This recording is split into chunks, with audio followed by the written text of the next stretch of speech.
देखिए टीवी में एडवर्टाइजमेंट चलती है, एक दिन में नहीं होगा, एक दिन ज़रूर होगा, एक दिन में नहीं होगा, एक दिन ज़रूर होगा, इस तरह से एडवर्टाइजमेंट होती है ना। देखिए ना, इस चेतन सिंह कांस्टेबल ने क्या किया, 3 मुसलमानों को मार दिया और एक इंस्पेक्टर को मार दिया। वो रात को प्लान कर दिया था किसको मारना था। वो 3 मुसलमानों की शनाख्त कर दी थी वो, और वो है ना रात भर बेचैन टल रहा था, बेचैन था। उसने सोचा कि ट्रेन में भीड़ है, जब स्टेशन पहुंच जाएगी ना मुंबई तो भीड़ कम हो जाएगी, उस वक्त 3 आदमियों को मारना है। इस तरह से वो रात ही को प्लान कर दिया था। तो पहले उसने इंस्पेक्टर की जान ले ली, क्योंकि वो इंस्पेक्टर वो बाधा डालेगा ना, दूसरा आदमी को मारने में वो खलल डालेगा, इसलिए वो इंस्पेक्टर को मार दिया। उसके बाद B5 कोच से S6 कोच तक ढूंढ कर 3 मुसलमानों की जान ले ली है ना। देखिए ना, उसमें एक भाई हमारे नामपल्ली के, हैदराबाद नामपल्ली के भाई का भी इंतकाल हो गया है।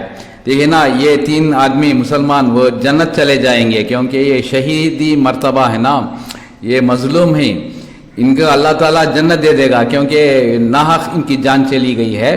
तो देखिए ना, ये कांस्टेबल शादीशुदा है, इसके 2 बच्चे हैं। उसने क्या किया, ये बेवकूफ़ी, ये पागलपन, वो 9 साल से टीवी में हर चीज़ का जिम्मेदार मुसलमान को ठहरा गया था ना, हर चीज़ का जिम्मेदार मुसलमान ही है। इस तरह से शो में गोदी मीडिया 9 साल से जहर भर रही थी ना, तो वो दिन रात सेलफोन में वो सब शो देख रहा था। उसके दिमाग में चढ़ गया था कि मुसलमान ही हर चीज़ का जिम्मेदार है। तो उसने क्या किया, प्लान करके 3 आदमियों को मार। उसको मानसिक रोगी कहा जा रहा है, लेकिन ये मानसिक रोगी नहीं है। इसने वो टीवी शो, गोदी मीडिया शो देखकर उसके दिमाग में ये सब चढ़ गया था। तो इसके जिम्मेदार गोदी मीडिया है।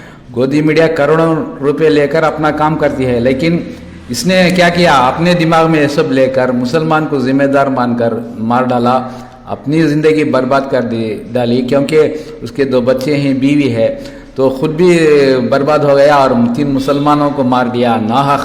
आप ट्रेन सफ़र करते हो ना, तो आप सावधान से सफ़र कीजिए। ये नफ़रत का माहौल पूरे हिंदुस्तान में भरा पड़ा हुआ है, इसके ज़िम्मेदार सरकार है ना, 9 साल की सरकार, और 9 साल से गोदी मीडिया जो मुहिम चला रही है ना, ये सब जिम्मेदार है। तो ये आगे वीडियो देखिए, ये वीडियो बताना उचित नहीं है, लेकिन छोटी सी झलक बता रहा हूँ। वीडियो देखते रहिए, शेयर कीजिए, सब्सक्राइब कीजिए। Thank you very much.